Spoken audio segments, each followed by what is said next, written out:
Welcome back to SoulBack, the R&B podcast. This is your host, Kyle. I've got Tom and Ed with me. What's going on, guys? What's up, players? What's up? Glad to be back. I missed you guys last week. Well, last week you dodged me just ranting and raving, so I got my breath back. I'm back. And a lot of people, I just want to comment real quick on this because people are like, player, why did you get so worked up over the Bruno Mars situation? Because you sounded like you were about to have a heart attack on air. And the reason why is because I am, as most people know outside of the podcast, I write about social justice issues in real life. So when it comes to situations where we're talking about appropriation and stuff, that's very, very serious business to me. So that's why I got a little animated, because there are very serious things going on in our world and in our industry that we want to shine the spotlight on. And I don't think it's cool to make a big drama out of nothing. So yes, I'm calm now though, y'all. Excellent. So this podcast is going to be very exciting. We have a special guest, Nokio from the R&B group Dru Hill will be joining us. He's a bright dude and someone that knows the industry inside and out. So you guys have to definitely stay tuned for that. But Tom, we want to get started on some new music here. Our boy Bobby V is back, and you interviewed Tim Kelly of Tim and Bob. He was very excited about this project too, right? Yeah, Bobby V's new album Elektrik was out. I saw an interesting post you made on our Instagram, Kyle, about how people aren't supporting, and you mentioned a few albums that are coming out this month. I thought that was awesome. But yeah, I mean, just so everyone knows, that album's out now. Go out and support Bobby V. He's a big supporter of us. Yeah, we did talk to Tim Kelly. He produced the whole project back where they started from his first album. Has some elements of that first album on it too. Kyle, you listened to it. Did you hear some of those elements? Yeah, I did. Especially on the first single, a little bit with Snoop. I think there was one more record on there that had that Asian influence on it that Tim and Bob brought to the table in the mid-2000s. And Ed, I know we kind of go back and forth on this album. We have our disagreements, but to me, and like I said, I love Bobby V, but I think some of it was just the standard that I hold Bobby and Tim and Bob to, but this wasn't really the one that got me. I mean, I was hoping for something closer to his debut, and I didn't quite get that. Ed, what did you think? Well, looking around online, the opinions have really been mixed. Some people really liked it. Some people thought it was really bad. And I think that, I don't know if expectations were too high, but I thought it was pretty solid. Like, to go to Tom's point, I think that there's a lot of influence from the first original Bobby V album here. And for those songs, it really worked. But the problem was there were a lot of other tracks that just fell short. Whether it was the kind of the trap sounding ones and a couple of tracks near the end of the album that were kind of a little too poppy for my taste. It just felt a little uneven, like it was a little half-baked. I feel like if he took the good songs, went back, spent a little bit more time with it, he could have come back with something really special. So if you're missing that original Bobby V sound, you'll find a little bit of that here. But it's not the throwback to the glory days like I think a lot of fans expected. You know what it is, though? I will say, I just feel like we always talk about this generation. They're kind of stuck in the middle, and they don't know which direction to go, because we heard the Peach Moon album he did, which was really grown. We heard his last album, Hollywood Hearts, which was more futuristic R&B. I just think Bobby's kind of searching a little bit, and no fault of his own, but he's just trying to figure out what will fit, what will make him, quote-unquote, relevant to the mainstream again. And I just think it's unfortunate that that generation has to go through that a bit.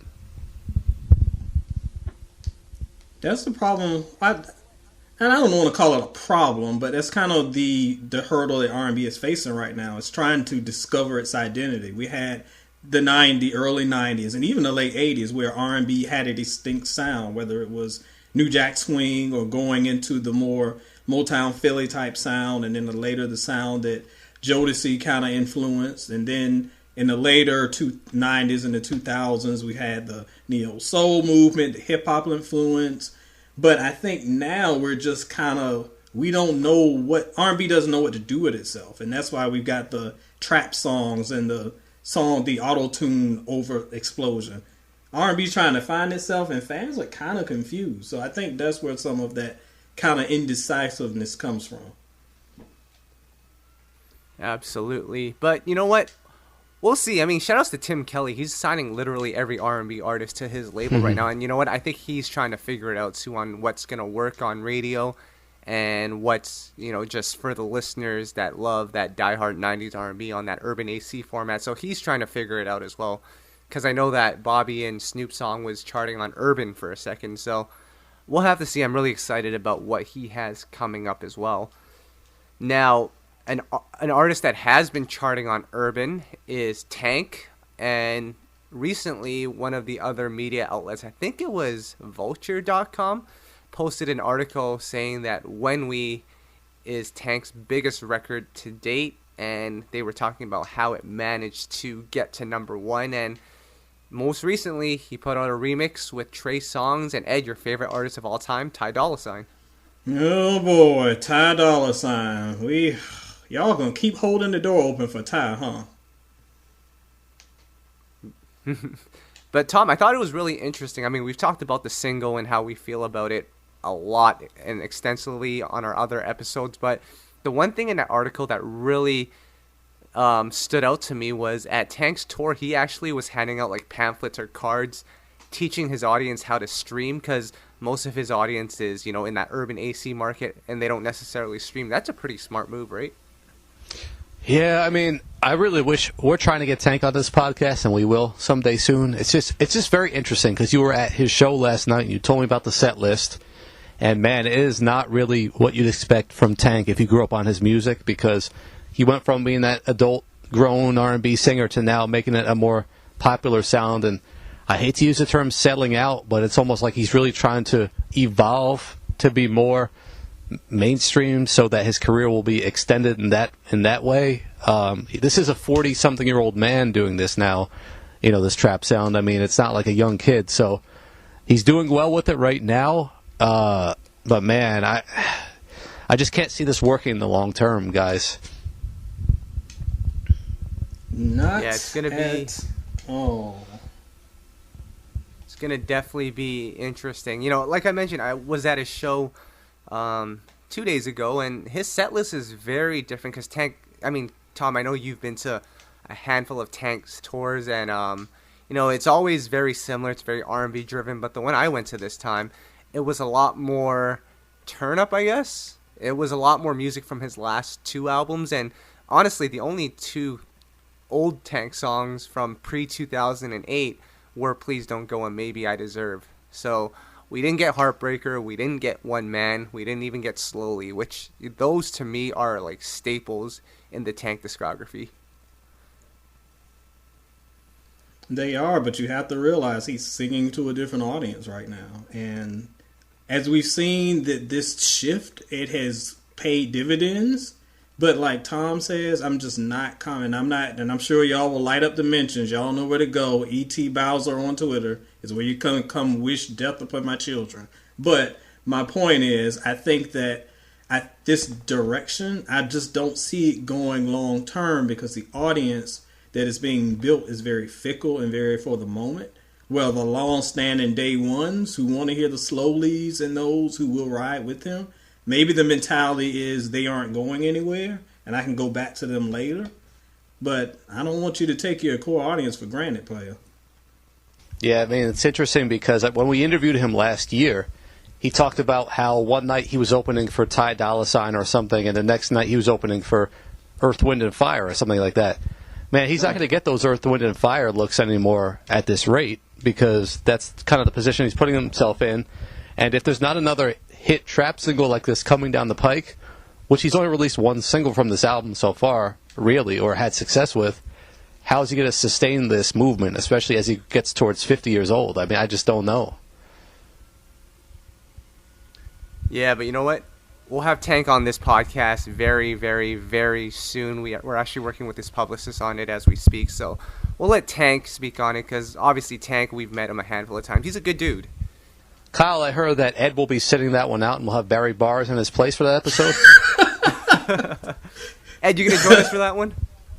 I don't know. I'm going to have to check my schedule, see what's going on the calendar that day, player.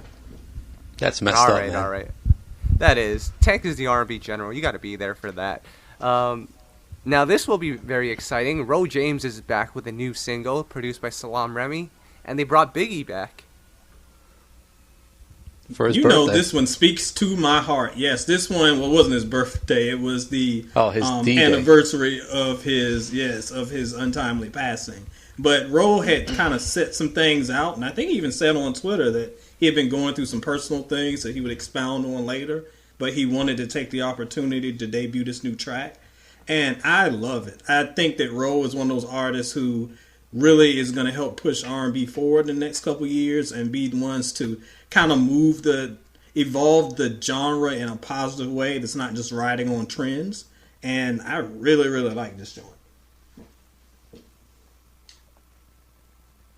Dope. I actually met up with Ro James just a couple of days ago at that Tank concert. It was Tank, Ro James, Raheem Devine, Keisha Cole, and Carrie Hilson. So, I had some time to talk with Ro, and I actually interviewed him. So you guys stay tuned for that interview. He had a lot of interesting things to say, and he has new music coming. I think he's dropping an EP relatively soon, so be on the lookout for that.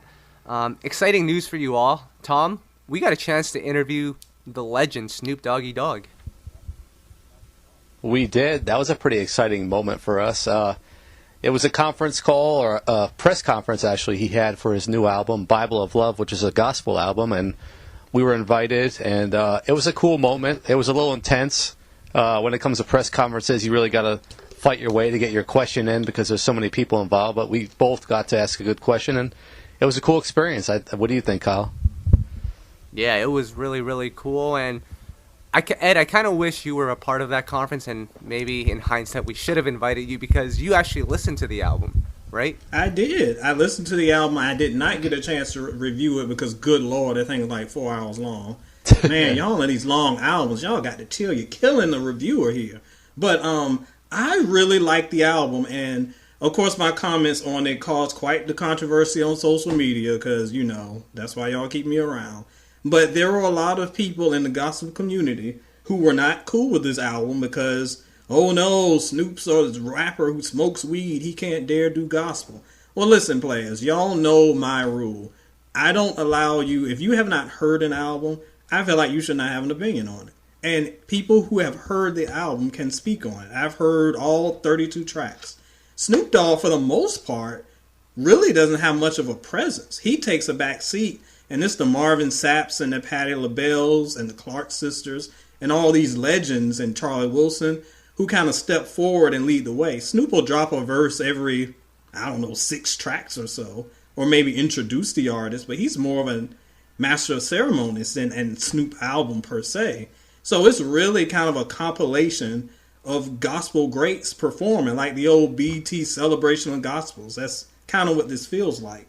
And I don't think that the gospel community should shy away from the album just because Snoop Dogg is on it. Because the whole point of gospel evangelism is to get these songs in front of new audiences. I mean, you can literally preach to the choir if you want to, or you can get a Snoop Dogg to get this type of music out to a different audience. Snoop Dogg's audience is a whole lot different than Marvin Sapp's. But if Marvin Sapp is doing his thing and introducing it to a new audience, then Snoop's done his job. So before you hate on the Snoop album, actually listen to it because the album is pretty dope. It's just long. Even your grandma would like it. Trust me. Can I just ask you something, guys? Because what was obvious when listening to him speak about the project was how passionate he was about doing a project like this. And that's going out on a limb for an artist like him. But how come, I don't hear that passion from most artists when they create a project. How is it that he's able to do that? And we don't get that from the majority of the artists nowadays. Most seem like they're just going through the motions putting an album out. Well, I can't speak for the others, but in Snoop's defense, I know that he felt like this project was a long time in the making. He grew up in the church. He has a lot of friendships with these big name artists. So it was something he was truly excited and passionate about. And you can tell because when an artist is passionate about it and not going through the motions and just fulfilling their contracts, the music's going to be stronger, the presentation's going to be better, the rollout's going to be better, he's going to promote it better. I think when you have that passion and that drive behind it, it shows in the music. And if you just want to throw it out there and just get it off your plate, it's going to sound like it's going to sound like. And you're going to be mad because I gave it a low review. Plus, Tom, Snoop made an album about God. You can't put 50% into God. It has to be 150%. You got to bring in Casey and JoJo on the album, too. Come on. Oh, yeah, He's Casey right. was there. Oh, yes. Crazy. So, Ed, we're going to pass it on to you. I know last week we didn't have a SoulBack episode, but we did put out a bonus track for everyone, and this was me and Ed going off about culture appropriation with Bruno Mars and all the knuckleheads. And yes, I'm going to keep calling you guys knuckleheads because some of you guys are going a little crazy with this culture appropriation word. But Play It Please award of the day, Cassie, according to Vogue magazine, is the R&B queen. Ed? Now listen, there's lots of things wrong with this, and I know some of y'all like Cassie for whatever reason. You like to look at Cassie, okay, whatever. But first of all, a part of me does not take this seriously because Vogue Italiana is the one who did this. What standing, or why should we believe or trust what they say in the world of R&B? What credibility do they have to crown someone an R&B queen? So on that level, it's easy to dismiss it because who are they? No offense to Vogue, but who are y'all to be crowning a R&B queen? However, my beef comes from the Think Piece posse on Twitter who spent the last week defending the name of R&B by throwing Bruno Mars under the bus. Now suddenly we've got an outsider, yes, I said an outsider, claiming that Cassie is the queen of the genre you were just defending a week ago. Now you ain't got nothing to say. Where's all the defenders? Where the think pieces? Where are the videos? Where's the fussing and arguing? Where is the defense of R&B? We got to keep R&B strong. We got to defend it. We can't let these outsiders mess up our music. Well, these outsiders just claim some random chick, the queen of R&B. Where you at? I know where you at. You're not on it because you're not jumping on the bandwagon with everybody else. And you probably missed it because you aren't tied into the R&B community like you said you were last week. So, you know how I always say, real recognize real, and some of y'all been looking mad unfamiliar for 2 or 3 weeks now. So please, if you're defending R&B this week and next week, you have no idea what's going on, please miss me. R&B is just fine without your input. And Cassie ain't no queen. Man, Diddy must have wrote a nice check that day. You know what's interesting? You posted that on our Instagram, Kyle, and not only did you have a fan, a Cassie fan defending it, but you also had a publicist who came on there to defend it. So I found that interesting. Was it Cassie's publicist? It was someone we know well. I'll go back and revisit. Okay, You didn't see that. It's funny. All right, I'll go check it out. But you know what? We talk about Diddy paying them. Tom, I know you're with me on this. Ed, maybe you're 50-50. But if Diddy came to us and offered us a year supply of Ciroc, I think we might have to call Cassie the R&B queen as well. I'm just saying. No, please. You got to do For more than Ciroc? buy my love with some liquor, player. For Ciroc, I mean, I'd take that deal. I don't know if you guys would. Oh, my gosh.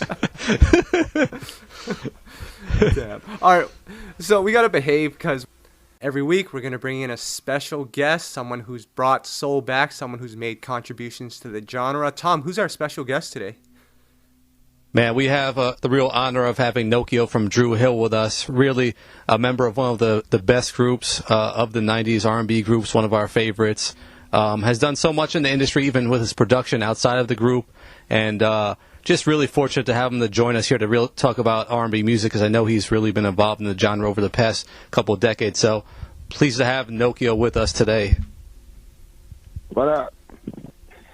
What's up, man? Nokio, but before we get into it, man, we had to ask you something, true or false.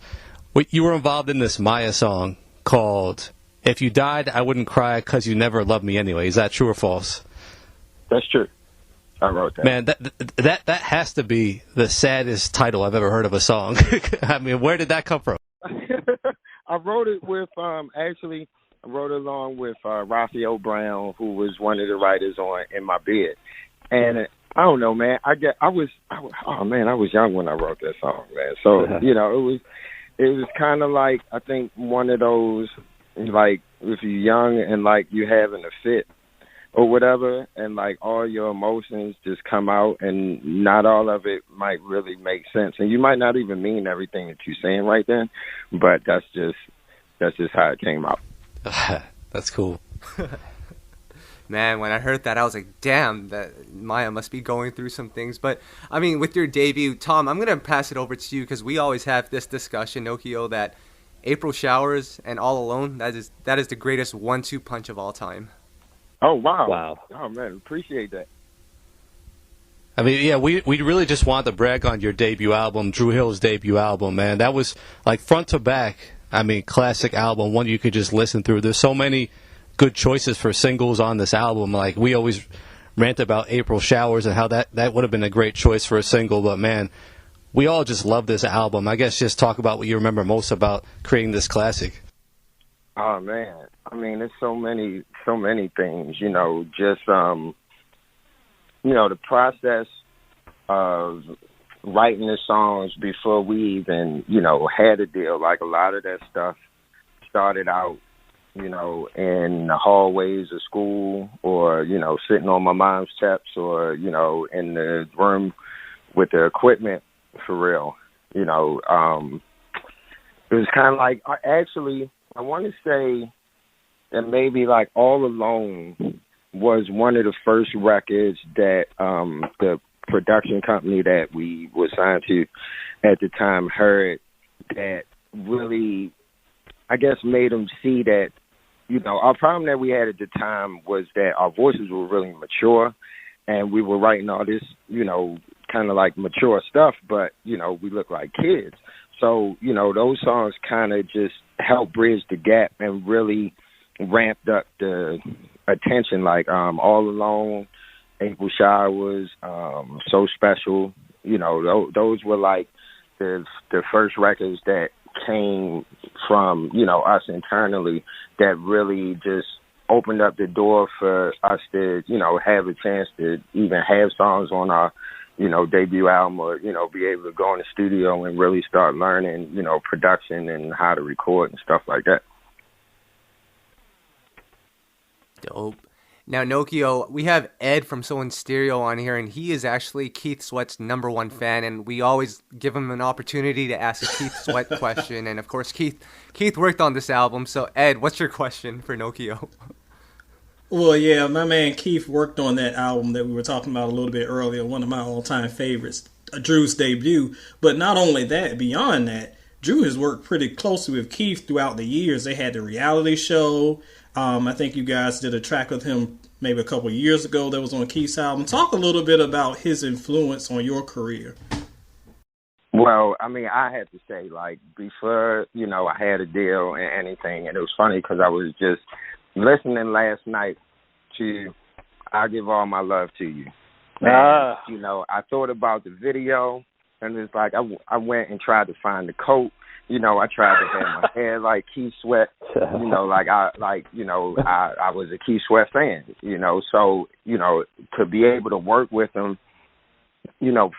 straight out the gate, was incredible. And I mean, like, the story behind it, I'll give you the short version, is that, we were like pretty much finishing the album and everything.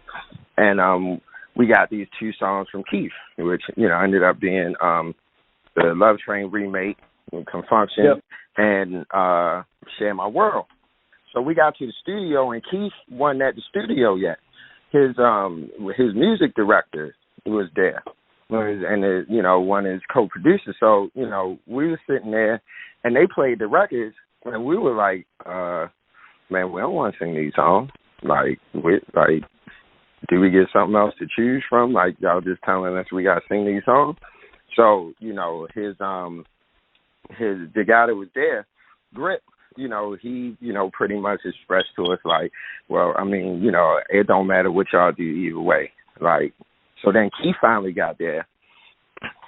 And, we expressed the same thing to him, probably a little bit differently because it was Keith as opposed to somebody else. And, you know, he basically just looked at us and was like, let me tell you how it sounds. You know, when you sell 3 million records, baby,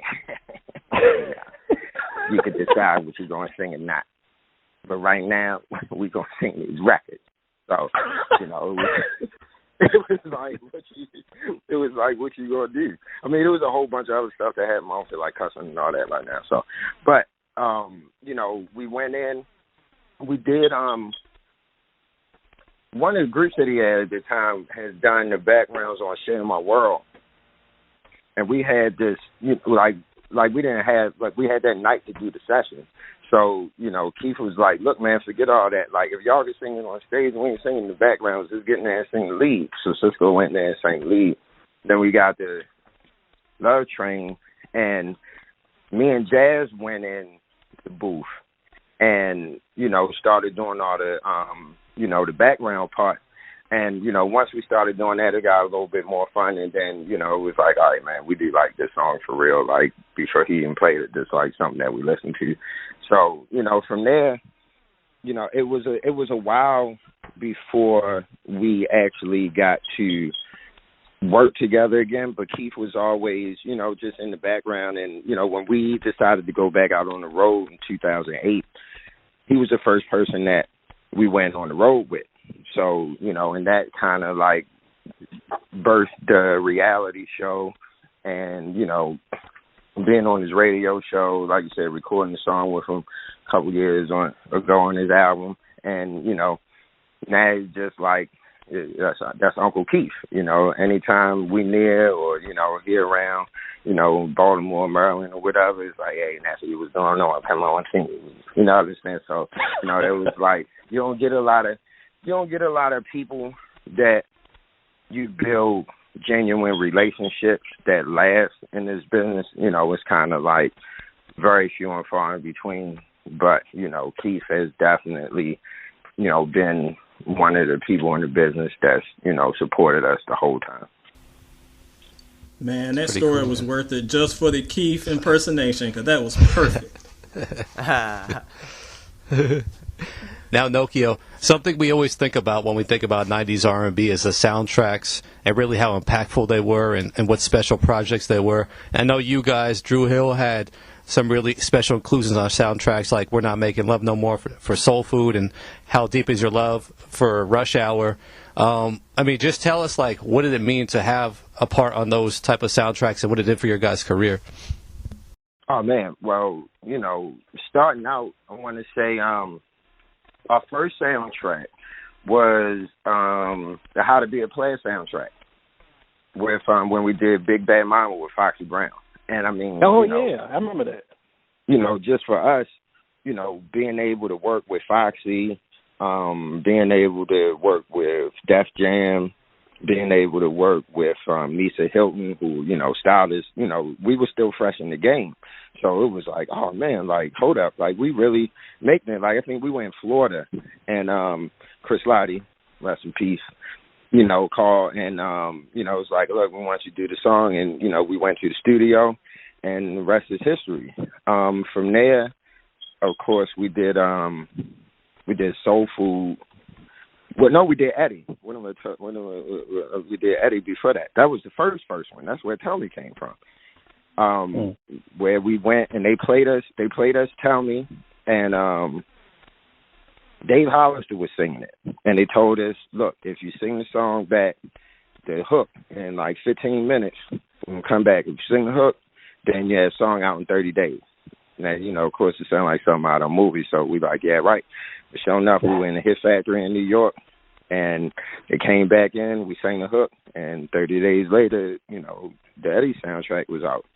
Now we get to Soul Food. Wow. Which, you know, was just like an incredible moment because, you know, it was like we got to work with Daryl Simmons, who we had already worked with on In My Bed, and we got to work with Babyface, which was like, you know, And Babyface had actually come to us at one of the Soul Train Awards and, just walked over and was like, hey, man, I really want to work with you guys. And, right there, that's like the seal of approval for real. It was like, baby, like, we ain't had to call him up and say, all right, how much we got to pay you to get a record? Like, he came to us and said, like, I want to do a record with you. Incredible. So, then you go from Soul Food, and then you have Rush Hour soundtrack, which, was like, I think at the time, we probably got paid more than like any other group that ever got paid to do a soundtrack. We got to go to Hong Kong and hang out with Jackie Chan, the movie production company, along with Brett Ratner shot the video.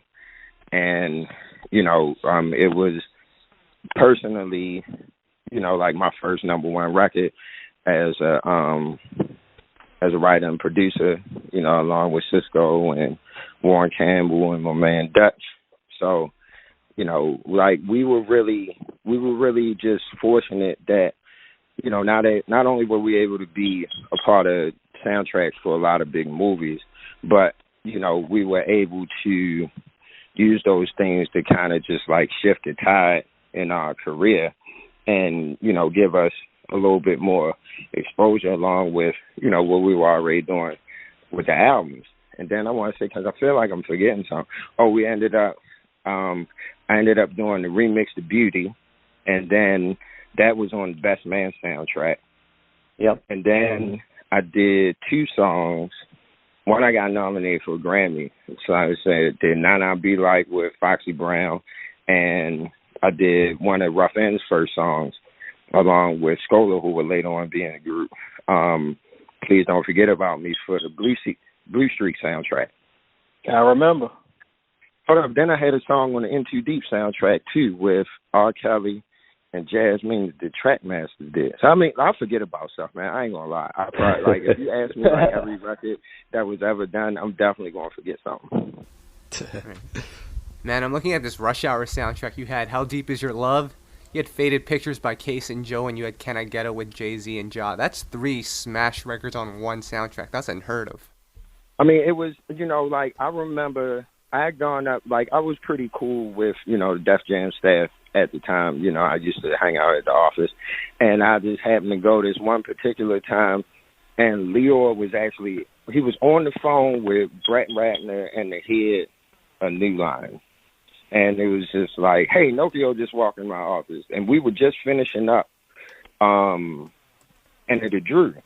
So, like, How Deep Is Your Love and Real Freak weren't on the original Enter the Dru album. Both those songs got done for the Rush Hour soundtrack. And they kind of turned it into, like, a little friendly competition because, like, Sisqo did Real Freak. And I did How Deep Is Your Love, even though he did it with me. And, it came down to this, we were outside his house, and, like, the whole band was there, like, everybody. And it was just like, all right, look, we're going to play both the records, and we're going to see what record everybody likes. So, obviously everybody picked How Deep. I think that, he probably got mad for a second. I don't know. Yeah. But, I mean, it was like we were young still, and, it's like, but why are you mad? Because, like you wrote the record with me. Like, but, make a long story short, that became history. Real Freak ended up being, the first song on the album, and we kept pushing. Yep. Ed, and I'm looking at this soundtrack now for Rush Hour, and there's a lot of songs on here that aren't album songs, and we always make fun of you for, still listening to CDs and not using Spotify. But, I mean, if you're using Spotify, you're going to miss out on a lot of these songs, right, Ed?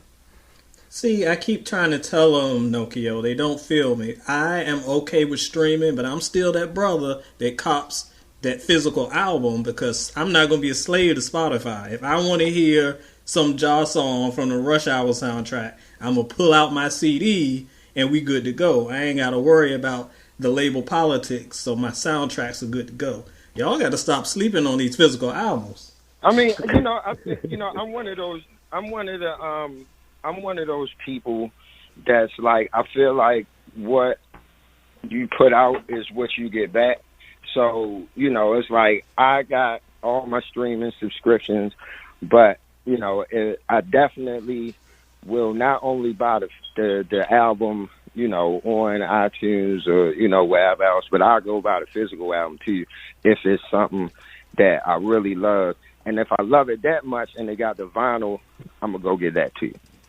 Because I just feel like, that's what we do. It's hand in hand. So it's like somewhere where I put that energy back out, I'm going to get it back. I feel you.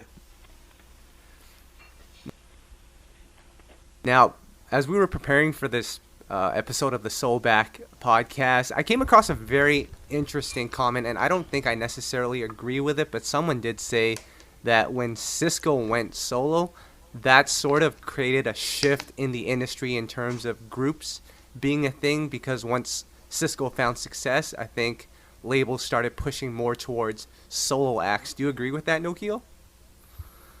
I don't know if I agree with that fully. I think that more than anything, like there were no other groups for real. So, it's kind of like you had us coming off of like Wild Wild West. And then, everything between like the label shift and Woody leaving the group goes into, Sisqo's solo album. Now, we could have came back right away and made another album after the first one. And, that would have just, shored everything up or whatever, I guess. But that's not the way that everything worked out. So I think that, with nobody else really being there, because I think like at the time, that was afterwards. No, at the time, it was really just us left out there at the forefront being a group. And next thing you know, it's like we three people, which, was a little confusing to people. And then Sisqo had an opportunity to do something that, like, you can only really be a hater not to let it happen. So, I don't know if I can't fully agree with that. Right. Now, Nokio, I know you've also done a lot of work behind the scenes with Def Jam, with Atlantic as an A&R. Just talk about that a little bit. Oh, well, since we were talking about Dru Hill album, when I always wanted to be a record man. Like, even before I was in the music business, when I was younger, I had a friend of mine from Baltimore named Donovan, and he had a deal on East West. So it's like I used to, he would tell me, like, look, man, just tell him you want to come up and be a background singer. And then once you get there, just tell him you're nervous and you can't sing or dance or whatever. And, just so you could just, come see what's going on. So from there, the guy who was A&R him at the time used to take me to the A&R meetings and, just let me sit in the back of the room and listen to everything that was going on. So, like that's what I wanted to do, like from day one. But I didn't know at 14 years old and what have you, what was the best way to go about that. So, that's where the music came from, as far as, starting the group and everything. But when I started doing A&R for Def Jam, it actually came off of the heels of failed attempt to do a Dru Hill album, pretty much. And I was always, like I said, cool with Kevin and Leor and, all these people. So the album didn't work out. And I was talking to Leor one day, and he said to me, well, he was basically like, well, Nokio, I'm so sorry this didn't work out. What can I do to make everything good? So, I'm like, most artists probably would have asked for some money or some jewelry, car, something. And I was just like, man, I want to be an A&R. And he looked at me like I was crazy. What do you mean? If you wanted, I would have given this to you years. I was like, hey, man, I just want to be an A&R, man. That's all I want. So, you know, they gave me an office in L.A., and I moved to L.A., and I started working. My first project was Third Story. And I moved out to L.A., and I worked with them and Tracy and everybody for about a year. And then the alarm went off that it was time to do another Dru Hill album.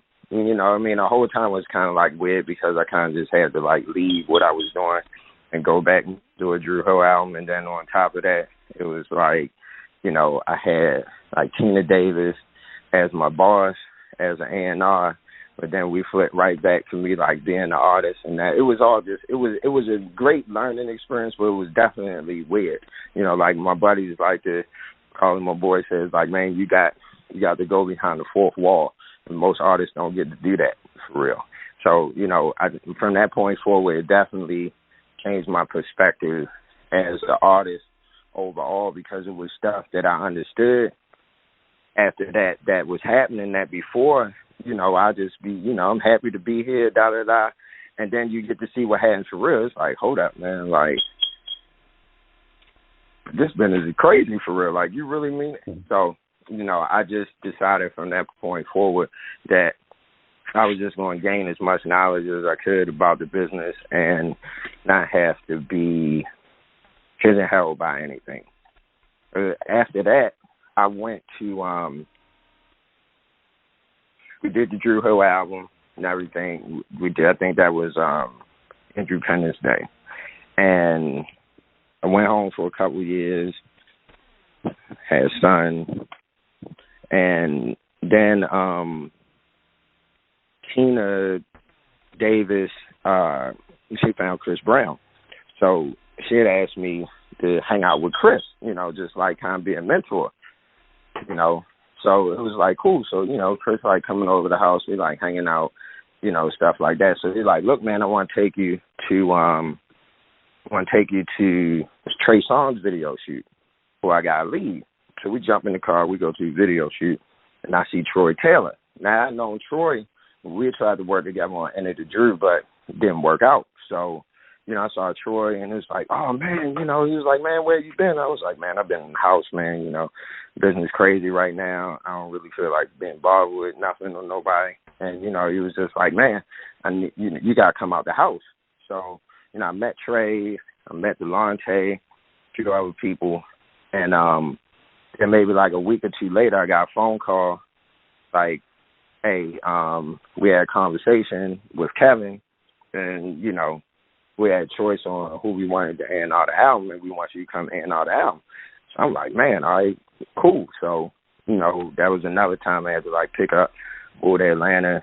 We got a house and, you know, really just, like, grinded it out from, you know, top to bottom. Like, my first time doing A&R, like, a Def Jam, it was, you know, really, really about just, like, being in the office and, like, I was going into demo drawers and having meetings and all of that.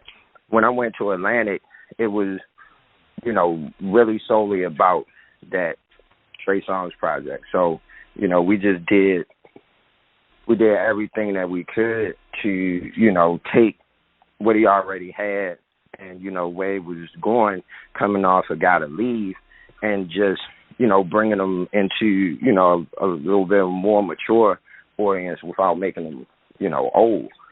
So, you know, we rented the house and it was crazy, man. Like, we had a stripper pole in the basement, and, like, every time he would record a song that was dope, we would bring the strippers over and to celebrate and stuff.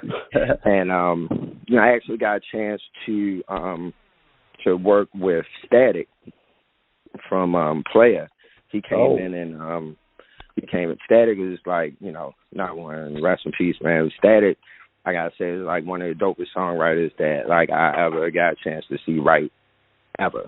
I mean, like, he could literally write to anything and write a dope song to it. So, you know, that was cool. But, you know, like I said, we did that. We were down in Atlanta for probably like 6 months, something like that. And then, you know, we came back And from there, you know, I spent a lot of time, you know, at that point just in the offices, in the meetings, you know, explaining the project to everybody, getting everybody, you know, on board. And it's like we did Wonder Woman, and like everybody in the label was excited about the song. And it was like, oh man, we're gonna do all this stuff, and we, you know, went up to Canada, shot the video with Lil X, but it's like something got confused in there, and like that wasn't my part of what I do, so I ain't even bother with it. But it was kind of like I had a question, which was, I don't understand how you telling me this record not working, but I can pull up every show that this boy is doing with thousands and thousands of people singing the record. So, you know, it was like, all right, well, we're not going to keep pushing this record. We're going to move on to, I think, Can't Help But Wait was the next single. And then, you know, like Billboard, I don't know, had like hit indicator. So maybe like 2 weeks later, the record came back as like, you know, this record can go #1, which totally like frustrated me and like made me want to go home, because like a lot of times, you know, like when you're in the business, people will have, how can I put it, people who have authority don't necessarily have as much knowledge as you do. So unless you know, at the tip top of the, you know, totem pole, or, you know, a part of the inner circle, the fact that you have knowledge and ability and all these other things don't really mean anything to somebody and just pick up the phone and call somebody and get a record. So it was like after that, you know, I had an opportunity right after that to stay on and work on another project for like a big artist. But, you know, Dru Hill sign came around once again. And, you know, it was just kind of like, you know, for me, the notes, meaning music notes, all turned into numbers. And I was sitting there, and it's like, if somebody comes to you as a creative person and says, well, I want you to make a record that's going to get 100 million in audience, what exactly does that record sound like? It's not like I need you to make a record that's going to make all the girls go crazy, or going to make everybody cry, or that's going to play in the club. I need you to make a record that 100 million people are going to listen to.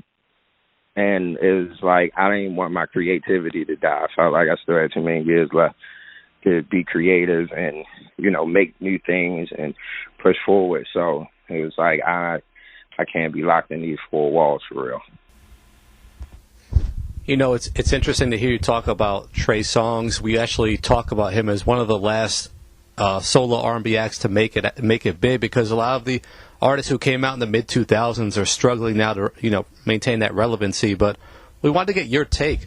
Would you see, like, as a member of Dru Hill, like the marketing that was put in by labels to artists, you know, in the 90s versus the 2000s, you know, as artists were coming out? Like, did you see a big difference from your end? Well, yeah, I mean, it was definitely a big difference, because, you know, with us and, you know, artists from our time, everything was about making and creating a marquee artist.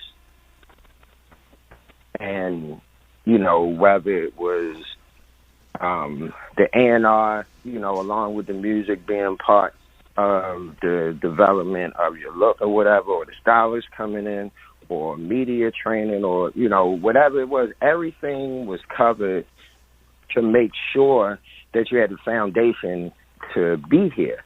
But see, once everything turned around to research departments, as opposed to, you know, people really going out and like finding and developing talent and things like that, I don't think that the tools were there for artists to become anything more than a record that they made right then.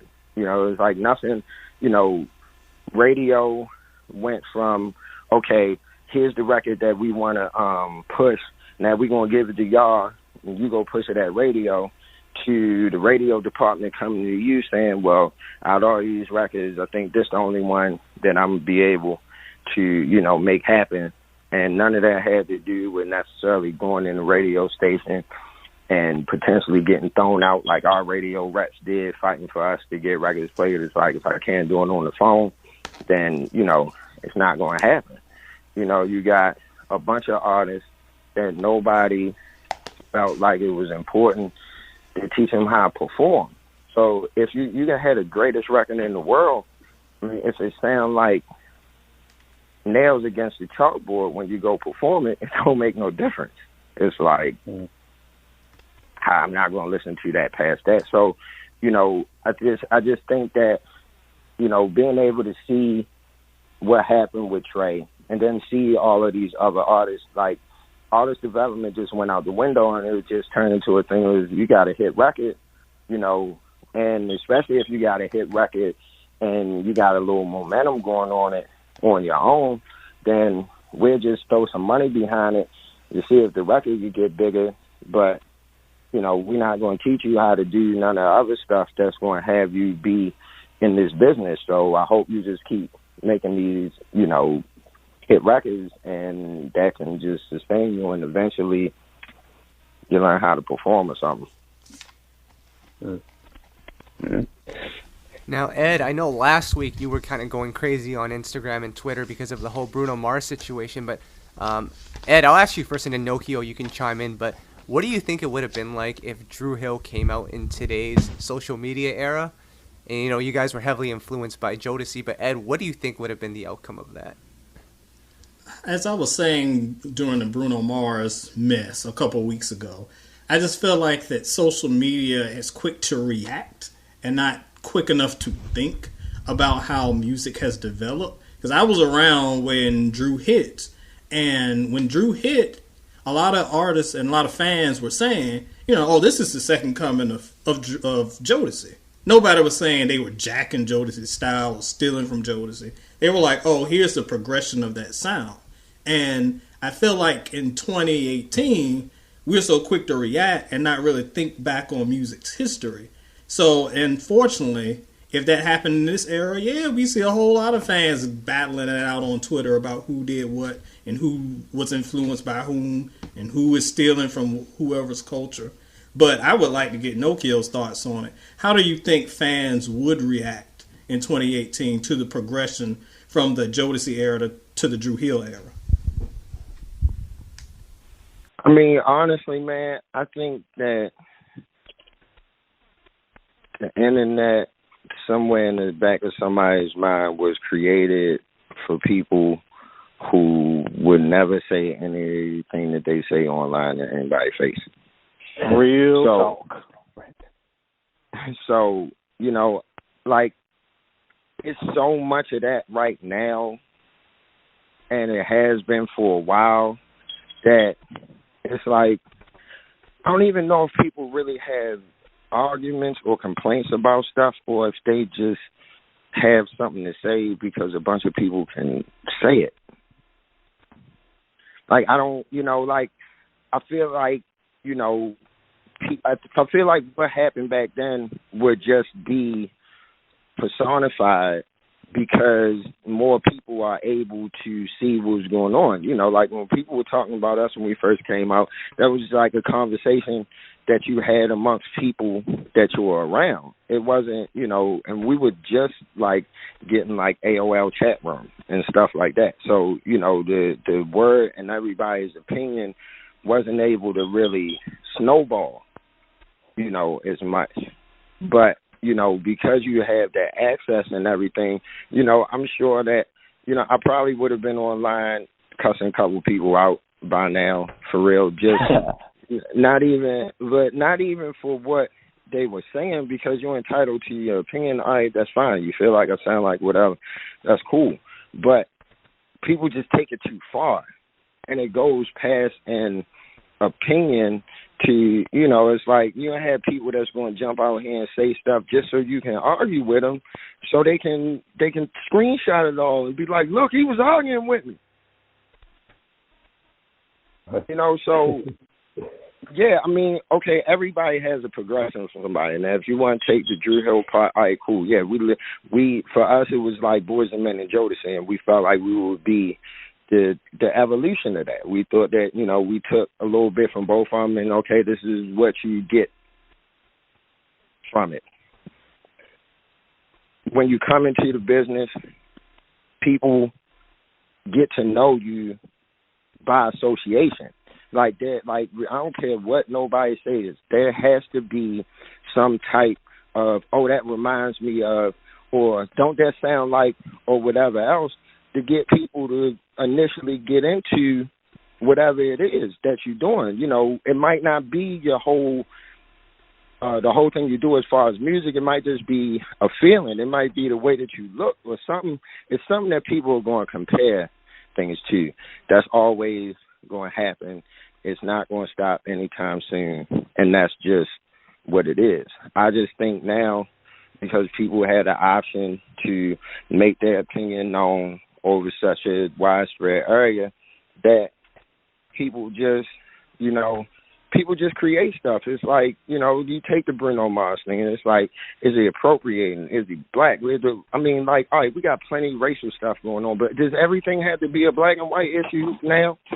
Because you know, everything else that's going on in the you know, in the background, you know, it's like you make the argument about all of this cultural appropriation stuff in his situation. There's some other situation we can have other conversation about, but I mean, like, in this particular situation, you know, if you have somebody that, you know, has been respectful of the music, you know, is constantly shouting out or whatever it is, whoever, whenever, and at the end of the day, creating something that's making you feel good and, you know, help bring back a sound and continue to, you know, push it forward with all the revamping and the fact that this younger generation loves the 90s.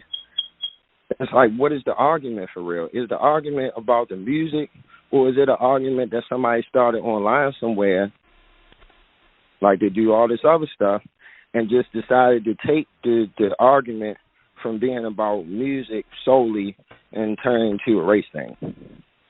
Because that's the cool thing to do now. Ain't going to stop Bruno Mars money, because the song you won't keep playing on the radio. Yep. I don't see nobody... I don't foresee nobody standing nowhere and starting no bonfire of Bruno Mars records. So, for me, what's the point? Is my only question. What to do not like it. If you don't like his music, don't play it. If you in fact feel like that he's doing something that you don't agree with, you ain't gotta listen to it. But that one definitely, you know, like that whole argument kind of like hit me from left field, coming, you know, off the Grammys and everything. It was just like, I don't like, this just seemed like something that somebody decided to make an argument because people can argue online. Well, exactly. Nokio, the entity, has spoken. Y'all get out my mentions. Argument over. I mean, I was just saying, man. I mean, pretty like, much. It's so many things. Like, if we really want to have conversations about, you know, losing the opportunity to do certain things, and, you know, having other races being able to maximize off of stuff that, you know, we create, we can have that conversation all day long. But my man just made a video with Cardi B, and it's like, why are you messing with him? I don't understand, why are you messing with him? Out of all the people in the world, like, the man has not, like, made a bad record in a minute. Why are you messing with him? When there's so many other people you can mess with and legitimately mess with and have something to say about and maybe push forward a real conversation. I mean, I don't think, you know, and then it's like on top of it, you done had all the greats come out and say what y'all talking about. So then it's like, all right, well, then the only thing I can think is that maybe it's the younger generation keeping the conversation going, because a lot of them don't have no respect for nothing or nobody, so they just gonna have something crazy to say anyway. Right. Well. Wow. I have not heard one lie on this podcast, so I'm just chilling. I'm chilling. Ed, I told you we had to get Nokio up in here. He's gonna tell the truth. He does his research, but Nokio, I want to flip the script a little bit. We have this thing. It might create some enemies, but we definitely want your honest opinion on it. We have a running joke on our podcast. You know, of course, Ed's favorite artist is Keith Sweat, like I mentioned earlier. Tom's favorite artist is one of your Def Soul alumni, Musiq Soulchild. So I'm just going to ask you straight away, who's better, Keith Sweat or Musiq Soulchild? Oh, man, come on now. Like, yeah, like, I mean, they both like my boys. You know what I'm saying? You know what? Y'all not going to get me on that one. I'm going to answer that one like this. Keith is a legend. Keith still goes out today and will sell out a show with a whole bunch of women in there falling out, screaming, you know, doing whatever. I was there the day that Musiq got signed. I remember sitting in Kevin's office. He's like, man, I got this dude from Philly, and he got a song, and they start beatboxing at the beginning, blah, blah, blah. I think Musiq is a great artist also. I think that, you know, he brought a lot of great songs, you know, during, you know, the time that, you know, he was, like, really, really all over the place. And those songs are still great today.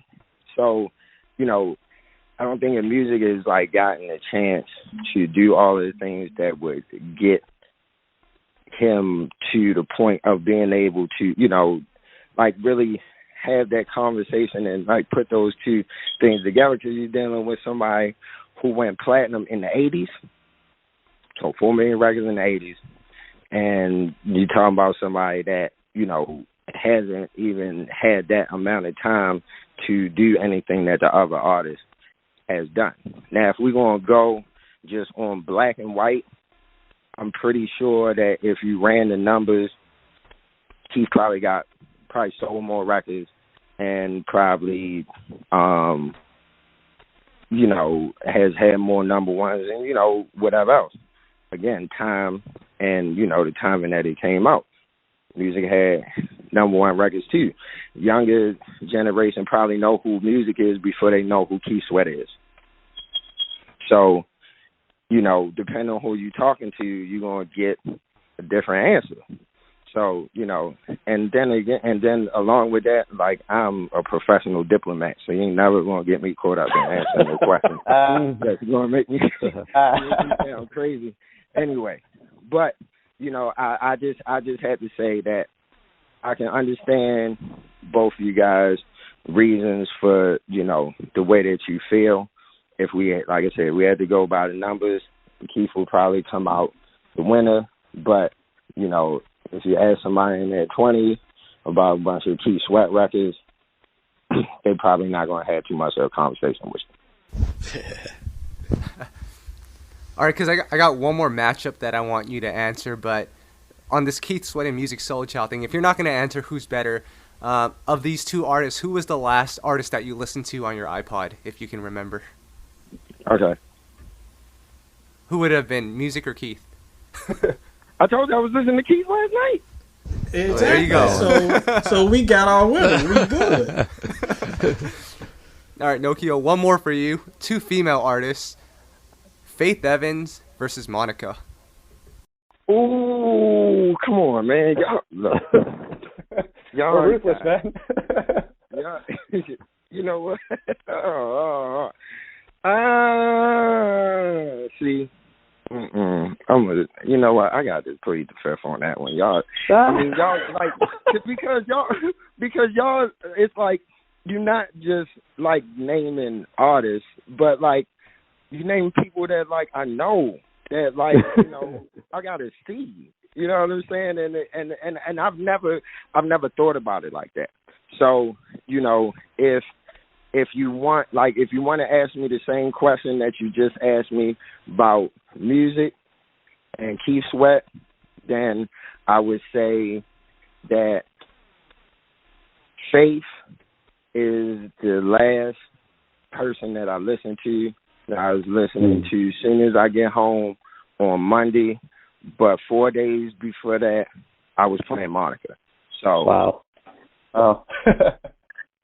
you know, that's like, that's like close. All right. All right, if you're not going to answer it, Ed, I'll pass it to Faith Evans or Monica. And we've had these talks before. I gotta go with and I love both, absolutely adore both. But I gotta go with Faith. Like, Faith to me is one of those legends who, I feel like she should have been kind of like the Gladys of our generation, or the Anita of our generation. That top level artist that had the number ones and the classics. And I feel like in 2018 just doesn't give that legendary tag that she deserves. So I gotta go with Faye. Big Faye. Now, Nokio, I know you're running short on time, but we gotta ask you. We do this with every artist, and we'd love to hear what is on your rider, on Dru Hill's rider, maybe back in the '90s and now. What's something on your rider that's out of the ordinary, or just that no one else would expect? You know what, man? I gotta be totally honest. We don't have anything. We're probably like the easiest, like easygoing. Like, can you just make sure we got something to drink? And some chicken, maybe, and we just come and do the show. We've never, I don't think we've ever had any like crazy requests or something that somebody need, or they gonna go crazy. And if it wasn't nothing on the rider. So nah, we like, for real, like, man, we were the artists. Like, we first got in the business, man. It's like everywhere we went, we got there before everybody. It was like if we had to shoot a video, we was there for the director. We walking around shaking everybody's hands, saying thank you for everything. It's like, I mean, I guess maybe at some point we might have, wilded out a little bit as artists, just like anybody would do, being a teenager and having hit records and stuff like that. But for the most part, we just cool, man. It's like, give us some water, make sure the microphones work. And if the music don't work, just make sure the mics still work, and we'll sing a cappella. Okay. And then one more question, Nokio. We'd like to ask every artist this too. What's your drink of choice? What's my drink of choice? Actually, I'm like about 60 days into not drinking. Oh, okay. But definitely before that, you catch me with some tequila. It used to be Jack Daniels and Hennessy, but that made me not act the way I should act. So I had to find something that was just going to keep me level and cause them to not have to carry me out the back door nowhere before nothing happened. God. All right. And just to wrap up, man, before we get out of here, we just want to ask you what you're currently working on, what we could expect from Dru Hill coming up soon and all of that.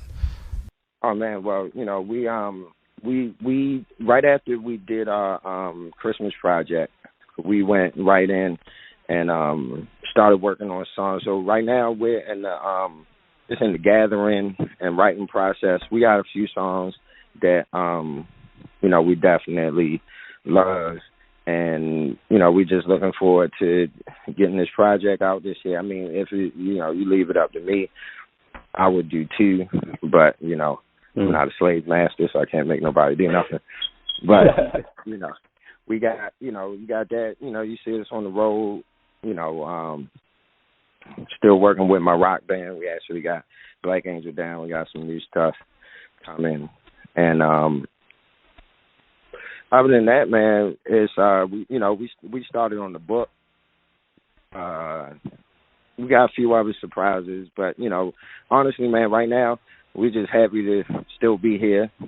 And I think our biggest focus right now is pushing these next few years until the first time that we can get nominated for Rock and Roll Hall of Fame. Right. Like we went there last year, and we actually ran into like the president of the whole thing, and he was like talking to us, and he was like, man, like a lot of times, people just think that rock and roll is about a bunch of white guys with guitars, and it was like that's not anywhere near what the essence of it is, or like where it came from. And he was like, you guys definitely have a story between the lawsuits and just everything that you done in your career that would make you a good candidate. So from there it was like, hey, look, man, I want to be in Rock and Roll Hall of Fame. I don't care if we don't like each other. Women had to speak. Just like sing when the microphones come on. But we got to make it so we can get at least to the point of having the opportunity to be inducted. That'd be, and I think it's like 25 years. That'll be 2021. So we just doing everything we can, man, just to keep the fans happy. Stay happy and healthy, and continue to be able to show gifts that continue to be bestowed upon us. It's amazing, man. Well, that's all we had this time around. We thank you so much for joining us, man. You've been such a great guest. Shared some great stories with us. Thank you so much. Now, that was a great segment with Nokio. What did you guys think? I had a ball. I love Nokio's insight into the industry, and I love his diplomatic approach to all of our questions. Shout out to my boy. But it sounded to me, player, that he was on the Keep Sweat train. So it's all good. Yeah, he shared some great stories with us. I mean, a lot we didn't even realize, his work as an A&R and that type of stuff behind the scenes. But, I'm looking forward to some new Dru Hill music. He mentioned they were back, working on some things. So hopefully that's coming soon. Absolutely. And shout outs to Dru Hill's manager, Kevin, for hooking us up with that special appearance by Nokio. And we want to quickly now go into the SoulBack track of the day. Tom, this is your part. What is the SoulBack track of the day? And if you want, you can name one by Cassie just to piss off Ed. But I'm sure you won't do that. So what is the SoulBack track of the day? I was actually going to do that, believe it or not. Ed, will you allow that? I won't, but I can't stop you, so go ahead, dog. I'm not going to do it. Thank you. You ready? You ready for this? In honor of Kyle meeting her in person, because I knew that was a big moment for him, we're going to go with a Carrie Hilson song, Pretty Girl Rock. I saw your Instagram post, Kyle. Great song. Oh, that's why you're my boy. And shout out Ed, to you Carrie hate that Hilson. Ed, do you even like that song? I can't see you liking that song. I despise that song. But don't get me, come on. I'll be another 20 minutes fussing about that song. I can't stand that song because the whole song she's dissing other women. Like, how is you're defending women by talking about how ugly some other women are? Oh my goodness. Well, that's classic Neo and Chuck Harmony right there. Oh yeah, I forgot that was that era. Yep. Mm-hmm. So I did, like Tom mentioned, I did get a chance to meet Carrie Hilson, that was my era. I remember following her on MySpace before she even blew up. So that was cool. It was crazy because I was backstage. I had just interviewed Raheem Devon, so stay tuned for that interview. And then I also interviewed Ro James. And as I was walking back to the stage, I saw this lady, and she was like 6'5", and I'm like, why is she so tall? And then she turns around, and it's Carrie Hilson, and she's wearing heels, because Carrie Hilson is pretty just tall in general. So, yeah, we got to chop it up for a bit. I was trying to interview her, but her manager wasn't around at that time, so I just had a chance to talk to her. Really cool, you know, like, for all the hate that she gets on the internet, like, she was, like, the coolest person I'd ever met. She was super nice, so definitely looking forward to upcoming music from Carrie. She told me she has a lot coming to us very soon. It was very interesting, though, because I don't think she's signed to Timbaland anymore, but we'll have to see what happens. But definitely, Carrie Hilson, we love you. I will say I never understood, and I don't understand a lot of stuff about the internet these days, but I never understood the Carrie Hilson hate. Like, it does, like, I don't get it. Like, why are y'all bullying this shit? I don't understand it. And I know she said something about Beyonce like 1,000 years ago or some weird stuff like that, but I mean, come on, y'all. It's been almost 8 years since her last album. That's crazy. And that's insane. Yeah. It's probably, and I feel bad because it's probably something. Do you realize she's 35 now? That's crazy. Wow. She didn't look 35 when I saw her. I mean, but yeah. So, Carrie Hilson, new music coming soon. But, Ed, what's going on with soulandstereo.com? What's new there? Man, we got a lot new there. Check out the site if you haven't already. I reviewed the new album from my boys Royce da 5'9" and DJ Premier, Prime 2. Probably my favorite album of 2018 so far. Check that one out. I don't know if I discussed my review of August Green. I think we talked here on the podcast. Their collabo with Brandy. They remade Optimistic from Sounds of Blackness. Their album dropped, I think, 2 weeks ago. So check out the site. I've got a review of August Green as well. Another good project. And, of course, coming up this week, I've got new love letters. I'm coming. The love letters crew have been like, when do you answer my question? We're going to get back on the love letters this week. So if you got some love issues, we're going to handle that. You can see me wild out there. And hopefully a review of Toni Braxton's new album. That's true. Man, I can't wait for that one. Tom, what's going on with YouKnowIGotSoul.com? Well, we did the interview with Snoop Dogg is up on the site. We talked about it before. And then you've got some interviews you're about to publish, which you've talked about. When can we expect those? Very soon. I actually just published our interview with Sir from the TDE camp. They finally got back to me and said go ahead and post it. So shout outs to the Top Dog Entertainment community.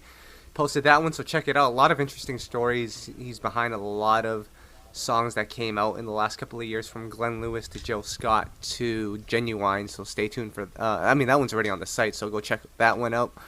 And then Ro James did an interview with him and did an interview with Raheem DeVaughn, who is one of the most knowledgeable people in R&B. I think he even has his own radio show, right, Tom? He did for a while. I don't know if it's still going on, but he definitely did have it. It was pretty cool, actually. Right. Actually, can I tell you guys a funny story before we get out of here? Because, we talked to Nokio about his rider. Oh, man. So I'm afraid to see where this is going. No, I was in the dressing room doing the interview for both Ro James and Raheem DeVaughn. They have separate dressing rooms. And I'm not sure if this is intentional, but, I was in Raheem DeVaughn's dressing room, and he had like a seafood platter. He had bottles of vitamin water, bottles of water. I think he had like a salad. And then I walked into Ro James' dressing room, and he had chicken fingers and like Hennessy. Listen, Ed, I'm gonna tell you something right now. I love my chicken, but even I don't need chicken fingers, man. Come on, that's bottom of the barrel right there. I mean, listen, my man Ro is just the realest that you can find. I love that all he has is chicken fingers and Henny. I love it. No, but chicken fingers is like, that's not even like he chose that. That's like they just slapped that on the table and was like, here's your dinner. Oh, and here's a bottle of Hennessy with it. I'm sure he did not turn down either. But that does sound like a kid's meal. And I got to give you guys one more jewel before we get out of here. So as I was packing my camera gear away, Raheem went on stage to perform, and I was alone in Raheem's dressing room at the time. No one else was in there, and I took a bottle of vitamin water and walked out. Thief. No. It's for the room though. It's not like his property. I've been in those situations before. I've taken bottles of water before. Oh, so you're a thief too. It's not like we're walking out with a bottle of Hennessy. It's a bottle of water. It costs $1. Oh my gosh! Yeah. I'm gonna invite you guys to the house. Oh, this PlayStation 4 game is just sitting right here. This is for the room. Listen, after the PlayStation 4 game is not opened yet, it's up for grabs. And I do have a couple still sitting in the plastic, so I see who I gotta watch. Right. So, Raheem, if you're listening to this, we'll pay you back for that vitamin water when we get you on this podcast. But until then, guys, I mean, this has been an amazing podcast. Shout out to Nokio once again for all those stories. Yeah, shout out to my dude. His Keith Sweat impression is still the greatest thing I've ever heard in my life. That was really That was good. an amazing impersonation. But until then, we are out of here. Oh, by the way, we are now on Spotify. So if you want to find us, we are on Spotify, as we are on SoundCloud and YouTube and all those outlets. But check us out. But until then, this is Kyle. I've got Tom with me, and I've got Ed, and we are out. Ed, and we are out. Ed, and we are out. Ed, and we are out. Ed, and we are